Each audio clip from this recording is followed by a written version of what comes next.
ஏய் என்னடா பண்ற? ஏய் ஏய் ஏய் ஆணி அடிக்குறான். எடுத்துடா. சுத்ரா சுத்ரா எடுடா.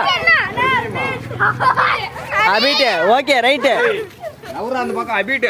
எனக்கு வெக்கமா விட்டாரு. இன்னும் 2 பேர் எடுக்கணும் இரு. எடு என்ன 2 பேர் எடுக்கணும். நானே விட்டேன்டா. நான் இன்னும் 2 பேர் எடுக்கணும். கணேஷ் நவரா. இல்ல இல்ல நான் கையில தான் எடுக்கறேன். மச்சான் ஃபோன் கேமரா உடைஞ்சிரும். இதுன்னா மாட்டிக்குவேன் கண்டிப்பா. இது எடு. நான் நம்பரை மாட்டிக்கிறேன் எடு. ஏய் இர நான் ஒரே ஒரு கையில மட்டும் எடுக்கறேன். ஏய் அதெல்லாம் எடுக்க கூடாது. வெயிட் சொல்லுங்க வந்துங்க. சரி வெயிட் பை எனக்கு வெயிட் நான் ஃபுல் கேஷ்ல எடுக்கறேன். நான் வந்தகன்னா. ஆமா. ஜெசன். வீட்ல போய் போ. எங்க வந்துருச்சுமா? ஏன்னா ரோச்சா. நான் போறேன் நான் வீட்டுக்கு